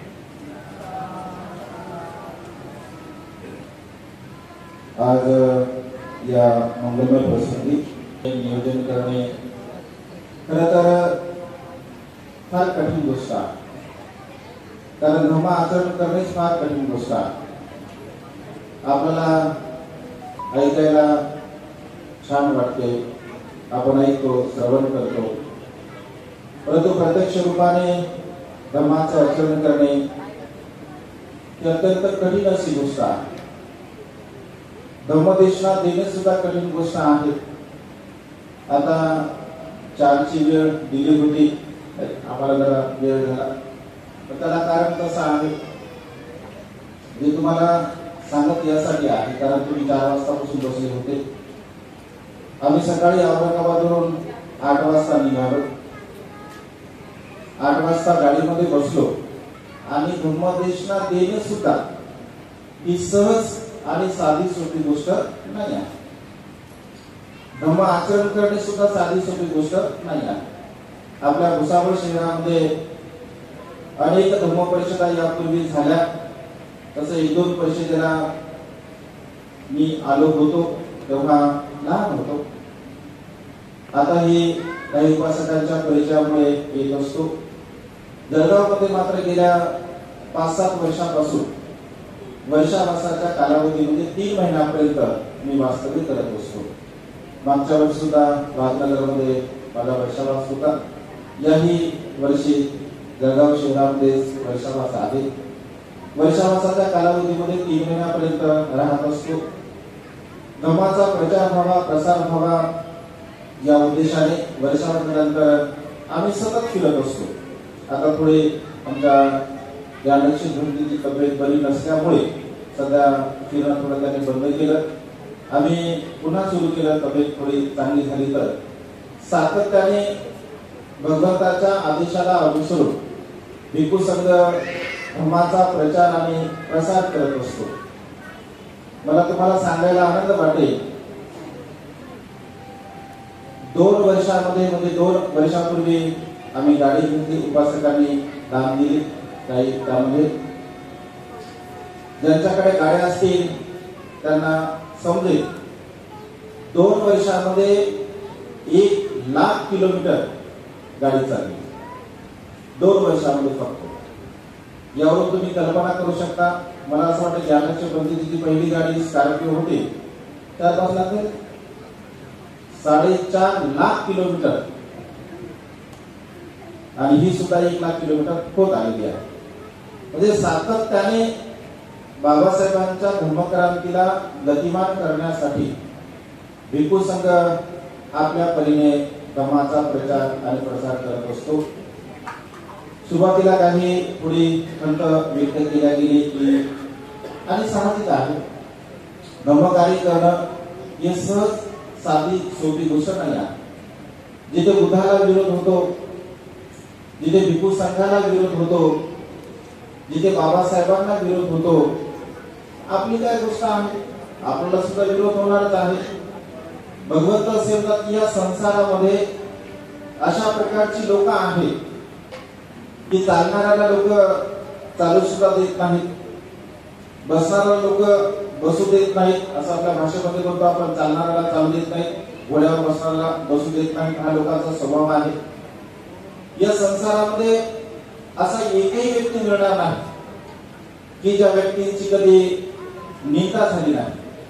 म्हणजे त्या व्यक्तीला कोणी चांगलं, म्हणजे कायमस्वरूपी त्याला चांगलंच म्हटलं, असा संसारामध्ये एकही व्यक्ती नाही आहे, शोधून सुद्धा सापडणार नाही. अगदी बुद्धाला सुद्धा लोकांनी नावं ठेवली, बुद्धांना सुद्धा बदनाम करण्याचे, षडयंत्र करण्याचे त्या काळामध्ये प्रयत्न केले गेले. भिक्खू संघाला सुद्धा वर्तमान काळामध्ये सुद्धा होतात. कारण धम्म आचरण करणे, धम्माचा प्रचार आणि प्रसार करणे त्या अत्यंत महत्वपूर्ण गोष्टी करत असताना या सर्व प्रकारच्या गोष्टीला आपल्याला समोर जावं लागतं. धम्मकार्य करत असताना मान, अपमान, यश, अपयश, निंदा, स्तुती, सुख, दुःख या 8 लोक धर्माला आपण जाणलं पाहिजे, समजून घेतलं पाहिजे. आणि या 8 लोक धर्माला जो व्यक्ती जाणतो, समजून घेतो, तर तो खऱ्या अर्थाने धर्माचा प्रचार आणि प्रसार करतो. आणि त्यामुळे आपण जे काही कार्य करत असतो, कुठल्याही प्रकारचं कार्य यशस्वीपणे जर आपल्याला पूर्णत्वास न्यायचं असेल तर काही धम्मतत्व आपण पाळले पाहिजे. त्या धम्मतत्वाचा आपण अंगीकार केला पाहिजे, त्याचा स्वीकार केला पाहिजे. आणि आपण जर प्रामाणिकपणे जर कार्य करत असेल, काम करत असेल, तर नक्कीच आपल्याला यश प्राप्त होत असते. आणि त्यामुळे हताश न होता धम्मकार्य करत असताना आपण सातत्याने त्याला पूर्णत्वास नेण्याचा प्रयत्न केला पाहिजे. बाबासाहेबांचं धम्म मिशन हे केवळ भिक्खूंचं काम नाही, तर 4 प्रकारच्या परिषदा भगवंतांनी सांगितल्या. भिक्खूंची परिषद आहे, भिक्खुनींची परिषद आहे, उपासकांची परिषद आहे आणि उपासिकेची परिषद आहे. या 4ही परिषदा ही धम्माची 4ही चाकं जेव्हा मजबूत होतील तेव्हा खऱ्या अर्थाने धम्माचा प्रचार आणि प्रसार होत असतो. या प्रसंगी एक छोटेखानी उपदेश करणारा, कारण वेळ भरपूर झालेला आहे, 9 ऑलरेडी वाजलेले आहेत. किती वेळापर्यंत जे चालणार आहे तर तुमच्यावरती डिपेंड आहे, कारण तुमची बसण्याची क्षमता आणि तुमच्या ऐकून घेण्याची क्षमता. जसं कालेन धम्म श्रवणं एतं मंगलम उत्तमं श्रवणं करणार, म्हणजे काळ वेळ पाहून धम्म आपण श्रवण केला पाहिजे. कारण पोटाची भूक ही नेहमीची असते, परंतु मनाची भूक शमवण्यासाठी किंवा मनाची भूक नष्ट करण्यासाठी कधी कधी संधी आपल्याला प्राप्त होत असते. आणि त्यामुळे ही तुम्हाला सुवर्ण संधी आहे. त्या संधीचा सदुपयोग आपण आपल्या जीवनामध्ये केला पाहिजे. एक वेळचा प्रसंग, एक छोटासा उपदेश भगवंताच्या काळातील तुम्हा सर्वांना देतो सध्याच्या परिस्थितीला अनुसरून. कारण भगवंताचा धम्म हा सदा सर्वकाळ समान रूपाने फळ देणारा असतो. जीवन तिथं तू सद्धम्मो अशा प्रकारचा आपण म्हणत असतो. म्हणजे सदा सर्वकाळ भगवंताच्या काळामध्ये सुद्धा ती फळं मिळत होती, वर्तमान काळामध्ये सुद्धा ती फळं मिळतात आणि भविष्य काळामध्ये सुद्धा ती फळं मिळतील. कारण भगवंताचा धम्म हा सदा सर्वकाळ मनुष्याच्या मनाला परिशुद्ध करण्यासाठी सहाय्य करत असतो. आणि आपलं मन महत्वपूर्ण आहे. मन जर परिशुद्ध असेल, मन जर निर्मळ असेल, मन जर चांगलं असेल तर सर्व काही गोष्टी आपण व्यवस्थितपणे करू शकतो. कारण आपल्या जीवनाचा जो आधार आहे ते आपलं मन आहे. सुख आणि दुःख जर कशामुळे आपल्याला प्राप्त होत असेल तर ते आपल्या मनामुळे, आपल्या मनातील विचारामुळे आपल्याला ते प्राप्त होत असते. तुमचं मन जसं असेल तसं सुख आणि दुःख तुम्हाला प्राप्त होत असते. आणि त्यामुळे मनुष्याच्या जीवनामध्ये दुःख निर्माण करण्यासाठी दुसरा कोणी सहाय्य करत नाही. आपलं स्वतःचं मन आणि आपल्या मनामध्ये उत्पन्न होणारे जे विचार असतात त्याद्वारा आपण आपल्या जीवनामध्ये सुख आणि दुःख प्राप्त करत असतो. आणि त्यामुळे मनाला परिशुद्ध करण्यासाठी भगवंताचा धर्म आहे, कायेला परिशुद्ध करण्यासाठी भगवंताचा धर्म आहे, वाणीला परिशुद्ध करण्यासाठी भगवंताचा धर्म आहे.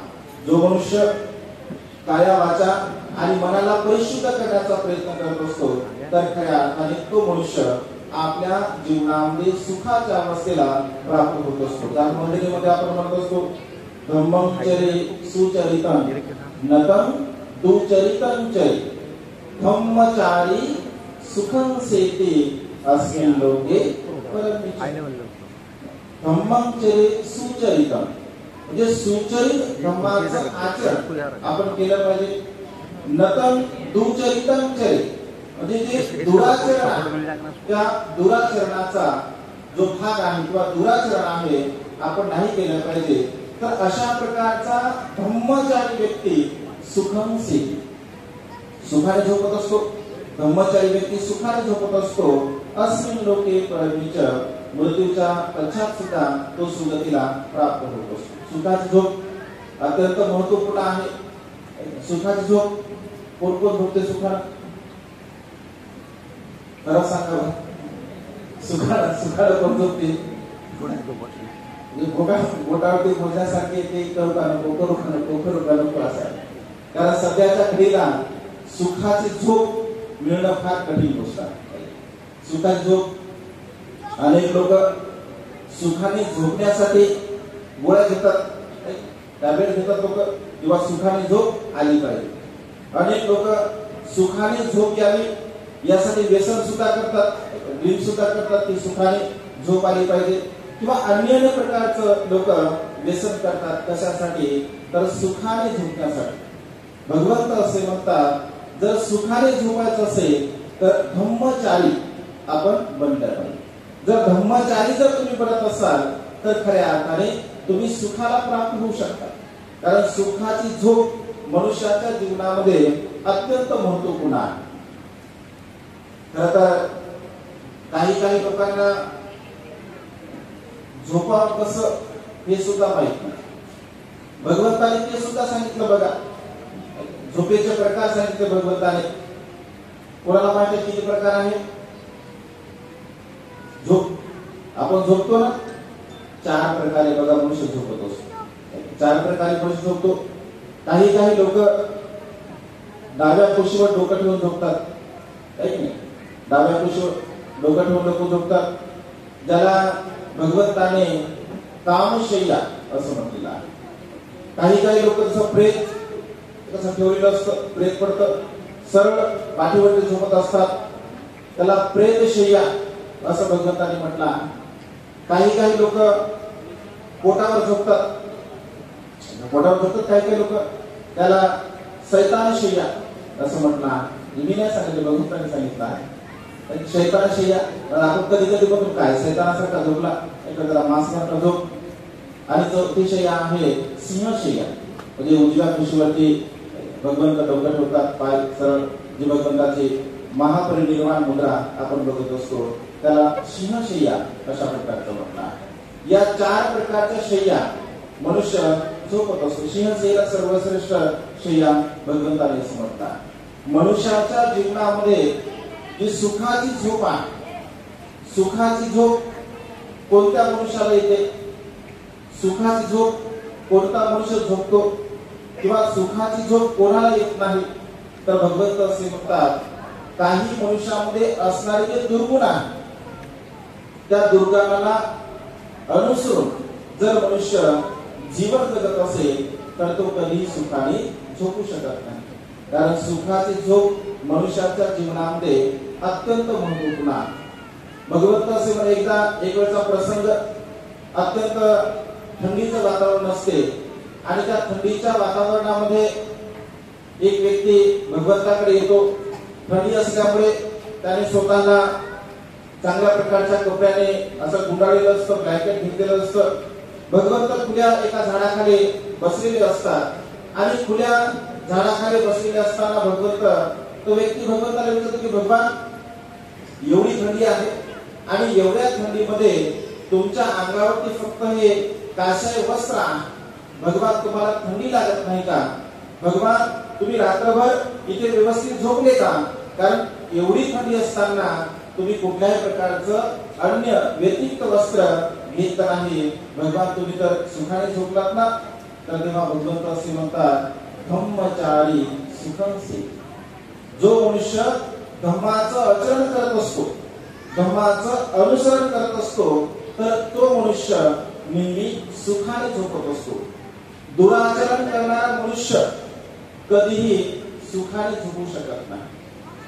दुराचरण करणाऱ्या मनुष्याने कधी अपेक्षा सुद्धा करू नये की मला सुखाने झोप येईल, कारण त्याला कधीही सुखाची झोप येऊ शकत नाही. अकुशल कर्म करणारा, वाईट कर्म करणारा, पाप कर्म करणारा मनुष्य आपल्या जीवनामध्ये कधी सुखपूर्वक जीवन जगू शकत नाही. विशेष रूपाने भगवंत असे म्हणतात, जो रागाने भरलेला मनुष्य आहे, ज्याच्या चित्तामध्ये राग आहे, तो मनुष्य कधी सुखाने झोपू शकत नाही. राग असल्यामुळे, रागाची भावना चित्तामध्ये असल्यामुळे मनुष्य सुखाने झोपू शकत नाही. क्रोधी मनुष्य सुखाने झोपू शकत नाही. ज्यांच्या चित्तामध्ये क्रोध आहे, नेहमी तो क्रोध करत असतो, नेहमी तो राग करत असतो, द्वेष करत असतो, अशा प्रकारचा मनुष्य सुद्धा सुखाने झोपू शकत नाही. लोभी मनुष्य सुद्धा सुखाने झोपू शकत नाही. लोभ त्याला सुखाने झोपू देत नाही. अहंकारी मनुष्य सुद्धा सुखाने झोपत नाही. अहंकारी मनुष्य सुखाने झोपू शकत नाही, कारण त्याचा अहंकार त्याला झोपू देत नाही. मनुष्याला किती मखमलीचं जरी बेड असेल, एखाद्या मनुष्याकडे मखमलीचं बेड आहे आणि त्या मखमलीच्या बेडवरती सुद्धा काही लोक सुखाने झोपत नाही, सुखाने झोपू शकत नाही, बेचैन असतात, दुःखी असतात, कष्टी असतात. सर्वसामान्य कधी लोक जे मेहनत करतात, परिश्रम करतात, चांगल्या प्रकारचं जीवन जगत असतात, तर ते सहज साध्या आसनावर सुद्धा सहजपणे सुखाने झोपू शकतात. भगवंत असे म्हणतात की अहंकारी मनुष्य सुद्धा सुखाने झोपू शकत नाही. त्यामुळे आपल्या चित्तामध्ये असणारे जे दुराचरण आहे, आपल्या चित्तामध्ये असणारे जे अकुशल कर्म आहे, वाईट कर्म आहे, पाप कर्म आहे, या सर्व प्रकारच्या अकुशल विचाराला जोपर्यंत आपण नष्ट करत नाही, नाहीस करत नाही, तोपर्यंत आपण सुखाने झोपू शकत नाही. सध्याच्या वेळेला वर्तमान काळामध्ये मोबाईल घाली मनुष्य सुद्धा सुखाने झोपत नाही. मोबाईल घाली, मोबाईल बघणारा, कारण आता म्हणजे झोपण्याच्या पूर्वी मनुष्याच्या हातामध्ये मोबाईल असतो आणि झोपेतून उठल्याबरोबर जर पहिली वस्तू कोणती जर मनुष्य घेत असेल तर ते मोबाईल घेत असतो. म्हणजे मोबाईलमुळे सुद्धा मनुष्य सध्या सुखाने झोपत नाही बघा. कारण मनुष्याला वेगवेगळ्या प्रकारच्या हॅबिट्स, सवयी त्या मोबाईलमुळे लागल्या गेला. चांगलं त्याचा सदुपयोग जर केला तर ते चांगलेही आहे, परंतु त्याच्यामुळे आपल्या जीवनाची जी काही दिनचर्या आहे, आपल्या जीवनाची दिनचर्या पूर्णपणे बिघडलेली आहे. कारण मनुष्याची झोपण्याची वेळ आणि मनुष्याची उठण्याची वेळ मोबाईलमुळे पूर्णपणे बिघडलेली आहे. आणि त्यामुळे वर्तमान काळामध्ये सुखाने न झोपण्यासाठी हा मोबाईल सुद्धा आपल्याला कारणीभूत ठरू शकतो. धम्माचं आचरण, धम्म हा प्रॅक्टिकली जोपर्यंत त्याचा आपण अनुसरण करत नाही, आचरण करत नाही, कारण धम्म ही अशा प्रकारची गोष्ट आहे की त्याचं प्रॅक्टिकली जोपर्यंत आपण आचरण करत नाही, अनुसरण करत नाही, तोपर्यंत आपण सुखाला कधीही प्राप्त करू शकत नाही. सर्व गोष्टीचं सोंग करता येते, परंतु सुखाचं सोंग मनुष्य कधीही करू शकत नाही. मनुष्याला सुखपूर्वक जीवन जगण्यासाठी त्याची दिनचर्या, त्याचं आचरण, त्याचा सदाचार, त्याची नीतिमत्ता जशा प्रकारची असेल तशा प्रकारचं सुख त्याला प्राप्त होत असते. आणि त्यामुळे तर भगवंत असे म्हणतात, मी केवळ मार्गदाता आहे, मी मोक्षदाता नाही. मी केवळ तुम्हाला मार्ग सांगतो आणि मी सांगितलेल्या मार्गाला अनुसरून जर तुम्ही मार्गक्रमण करत असाल तर तुम्ही दुःखमुक्तीच्या अवस्थेला प्राप्त होऊ शकता, निपान अवस्थेला प्राप्त होऊ शकता. भगवंत असे म्हणतात, मी जामीन देतो, मी सांगितलेल्या धर्माला अनुसरून, मी सांगितलेले जे काही तत्व आहे त्या तत्वाला अनुसरून जर तुम्ही सुखपूर्वक जे जीवन जगण्याचा प्रयत्न केला तर निर्वाणगामी अवस्थेची मी हमी देतो असं भगवंताने म्हटलं. आणि त्यामुळे भगवंताचा धर्म हा प्रॅक्टिकली आपल्याला जर सुख प्राप्त करायचं असेल, आपल्याला जर चांगल्या प्रकारचं जीवन जगायचं असेल तर धर्माचं आचरण, धर्माचं अनुसरण आपल्या जीवनामध्ये करणं अत्यंत गरजेचं आहे. वर्षाच्या कालावधीमध्ये 3 महिन्यापर्यंत मोठ्या उत्साहाने आपण धर्माचं आचरण करतो, धर्माचं अनुसरण करतो. मग विहारामध्ये ग्रंथाचं वाचन असेल, प्रवचन असतील, त्या सर्व काही गोष्टी आपण करत असतो. परंतु वर्षावा संपन्न झाल्यानंतर मात्र जसा उत्साह म्हणजे असायला पाहिजे, धर्म आचरणाचा उत्साह असायला पाहिजे, धर्म सर्वण करण्याचा उत्साह असला पाहिजे, तो उत्साह मात्र आपल्यामध्ये राहत नाही. शेवटी मग वर्षावा संपला की 14 एप्रिल येते. 14 एप्रिलचा तो उत्साह असतो, म्हणजे 10, 12, 13, 1 तारखेपासून ते 14 तारखेपर्यंत. 14 तारखेला एवढा उत्साह असतो, म्हणजे 14 तारखेला उत्साह असतो, 15 तारखेला त्याला लाथा घातला तरी उठत नाही. आपले लेकर म्हणजे 14 तारखेला नाचतात, एवढा जोश असतो, एकदम जोशामध्ये. 15 तारखेला 14 तारखेला असणारा जोश 15 तारखेला बेहोश होतो. बिलकुल त्याला उठवा तुम्ही 2 वाजता 3 वाजता उठतो, कारण पोटामध्ये अमृत टाकल्याशिवाय नसते. अमृत आवश्यक आहे, अमृत घेतात, अमृताशिवाय त्या लोकांना नाचता येत नाही. मला तर कधी कधी प्रश्न येतो की बाबासाहेबांच्या नावाने म्हणजे 14 एप्रिलला नाचण्यासाठी ज्या व्यक्तींना जर मद्याचा आधार घ्यावा लागत असेल तर त्याला काय म्हणू शकतो आपण आता? म्हणजे बाबासाहेबांचं नाव काफी आपल्यासाठी. बाबासाहेबांना केवळ 14 एप्रिल पुरतं आपण मर्यादित नाही ठेवलं पाहिजे. धम्म आचरण केवळ वर्षापुरतं नसलं पाहिजे, कारण जोपर्यंत दुःखमुक्तीच्या मार्गामध्ये आपण मार्गक्रमण करत नाही तोपर्यंत धर्माचं आचरण सातत्याने आपण आपल्या जीवनामध्ये केलं पाहिजे. धम्म काय सहज साधी आणि सोपी गोष्ट आहे का? सिद्धार्थ बोधिसत्वाला 6 वर्षापर्यंत तपश्चर्या करावी लागली. 6 वर्षापर्यंत ध्यान, मनन, चिंतन करावं लागलं. वेगवेगळ्या प्रकारच्या गुरुकडे जाऊन त्यांचं ज्ञान आत्मसात करावं लागलं. धम्म सहजासहजी सोपी गोष्ट नाही आहे. आणि त्यामुळे बांधवांनो, आपल्या जीवनामध्ये धम्माचं आचरण अत्यंत महत्वपूर्ण आहे.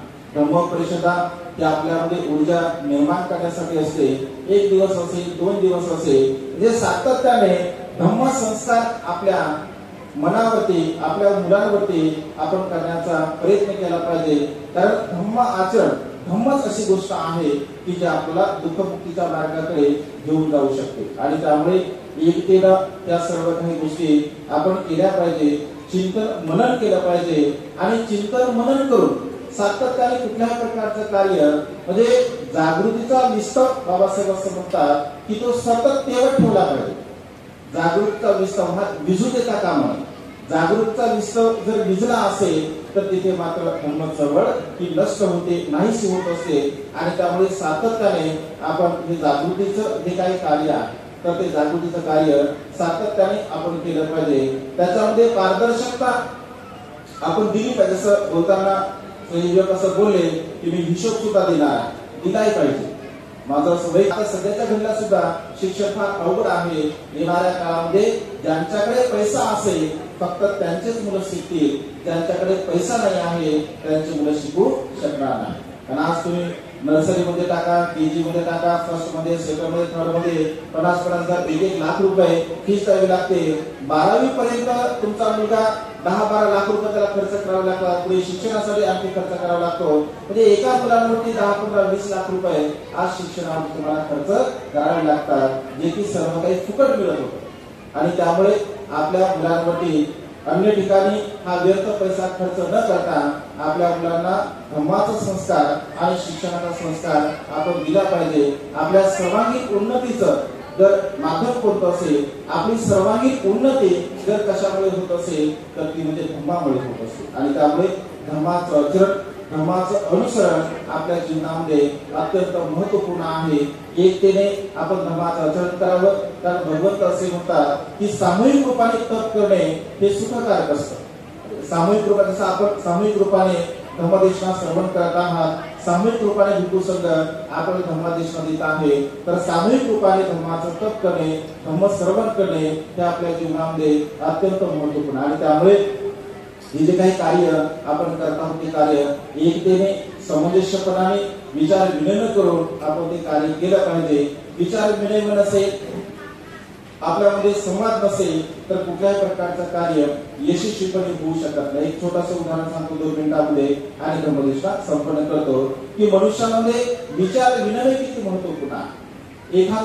एखादा सामूहिक रूपाने जेव्हा आपण कार्य करत असतो तर त्या सामूहिक रूपाने केलेल्या कार्यामध्ये विचार विनिमय अत्यंत महत्वपूर्ण आहे. जसं सुरुवातीला भंतेने अपरिहार्य धम्माचा तुम्हाला उपदेश दिला होता की भगवंताने वैशाख येथील सारंगतेचे त्यामध्ये म्हणजे अजातशत्रूने जो वसाकर ब्राह्मण त्याला मज्जीवरती आक्रमण करायचं असेल वैशालीवरती, त्यास काही लोकांनी ऐकला किंवा म्हणजे तुमच्या लक्षात आलं किंवा नाही आला तो भाग वेगळा आहे. परंतु सुरुवातीला भंतेने अपरिहार्य धम्माचा उपदेश दिला. म्हणजे 7 प्रकारचे असे धम्म की ज्याच्यामुळे तुमची कधीच हानी होऊ शकत नाही. परंतु जेव्हा हे वज्जीतील लोकांनी ते धम्माचं आचरण करणं बंद केलं तेव्हा वज्जीला मात्र अजातशत्रूने पूर्णतः नेस्तानाबूद केलं. कुठल्याही प्रकारचं युद्ध न करता तो त्यावरती जिंकला. आपल्या चॅनलवरती तो सविस्तरपणे उपदेश आहे. तर एक छोटंसं उदाहरण मी तुम्हाला सांगतो की विचार विनिमय किती महत्वपूर्ण आहे. एक छोटासा प्रसंग, जसं एका खेडेगावामध्ये अत्यंत श्रीमान सदाचारी एक गुणवान व्यक्ती असतो, अत्यंत गरीब असतो आणि त्या गरीब व्यक्तीला त्याच्या आचरणामुळे सामूहिक रूपाने त्याला सरपंच म्हणून घोषित केलं जातं. विरोध त्याची निवड होते. तो चांगला असतो, सज्जन असतो, गुणवान असतो आणि सज्जन असल्या कारणाने त्याला ते पद दिलं जातं. तो सुद्धा खूप चांगल्या प्रकारचं काम करतो आणि चांगल्या प्रकारचं काम केल्यानंतर खेड्यामध्ये राहणारा व्यक्ती त्याचा सन्मान म्हणून तालुक्याच्या ठिकाणी त्याला बोलवलं जातं. गरीब व्यक्ती असतो, तो विचार करतो की चला आपला सन्मान होत आहे, आपण चांगलं काम केल्यामुळे उदाहरण आहे समजून घेण्यासाठी, कधी कधी तत्वज्ञान समजण्यासाठी छोटे छोटे उदाहरण सुद्धा उपमा, दृष्टांत, साहित्य ठरत असतात. तर तो असा विचार करतो की आपल्याला तालुक्याच्या ठिकाणी जायचं तर नवीन ड्रेस आपण शिवला पाहिजे. जसं उदाहरणामध्ये त्याला लेंगा असं म्हटलेला, म्हणजे सगळा असा लांबा जो असतो त्याला तर तो नवीन ड्रेस शिवण्यासाठी शिंप्याकडे जातो. शिंपी सुद्धा दुसऱ्या गावी म्हणजे दुसऱ्या गावावरून त्या गावामध्ये येत असतो. तो म्हणतो आता माझी जाण्याची वेळ झाली, आता मी काही शिवू शकत नाही. तो त्याला विनंती करतो की हा एवढा ड्रेस मला शिवू दे, कारण मला उद्या तालुक्याला जायचं आहे, माझा सन्मान आहे. त्याला विनंती केल्यानंतर शिंपी तो ड्रेस टेलर त्याला शिवून देतो. शिवता शिवता तो ड्रेस थोडासा मोठा होतो, लांब होतो. जेव्हा तो घरी येतो, घरी आल्यानंतर पाहतो घालून कसा दिसतो मला हा सदरा, तर तो थोडा मोठा होतो आणि तो विचार करतो अरे घाई घाई मध्ये टेलरनं हा सदरा माझा मोठा केला, पण असा जर मी घालून गेलो तर ते काही बरं दिसणार नाही. तर टेलर निघून गेला. मग तो आपल्या पत्नीला म्हणतो की बघ हा जो सदरा आहे थोडासा जरा जास्तच लांब वाटतो, तर तू असं कर, याला थोडस तू कापून शिवून घेशील म्हणजे मला थोडस व्यवस्थित ते घालता येईल. पत्नी मध्ये मी सध्या कामामध्ये आहे, मी काही काम करू शकत नाही. पुन्हा मुलगी असते, मुलीला सुद्धा तो म्हणतो बेटा हा सदरा जरा म्हणजे लांब झाला, जरा याला थोडस कापून जरा शिवून घे. मुलगी म्हणते मी सुद्धा कामामध्ये आहे, मला काही वेळ नाही. थोड्या वेळानंतर आपल्या सुनेला सांगतो की सुनबाई असा असा हा सदरा मला उद्या जायचा तालुक्याला आणि याला थोडंसं व्यवस्थितपणे शिवून घे. सुनबाई सुद्धा म्हणजे तुम्ही थोडं कामामध्ये आहे. तो म्हणतो ठीक आहे, जर तुम्ही सर्वच कामामध्ये असाल जसं आहे तसं मी घालून जातो आणि सर्व भोजन करतात, झोपी जातात. झोपी गेल्यानंतर रात्री आठवते पत्नीला, अरे माझी पती उद्या तालुक्याच्या ठिकाणी जात आहे आणि त्याचा सदरा थोडासा मोठा झाला, त्याने मला थोडंसं काम सांगितलं मी ते केलं नाही, आपण तो सदरा शिवला पाहिजे. ती उठते, थोडस कापून घेते आणि सदरा शिवून ठेवून देते. थोड्या वेळानंतर मुलीला आठवते, अरे माझ्या वडिलांनी मला काम सांगलं होतं आणि मी काय ते काम केलं नाही. मुलगी उठते, थोडस कापते, शिवते आणि ठेवून देते. नंतर मग सुनेला सुद्धा आठवते, अरे माझ्या सासरेबाईंनी मला काम सांगलं होतं. तीही उठते, कापते आणि शिवून देते.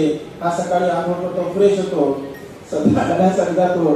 तो काय सदरा जाग्यावर राहतो. कशामुळे?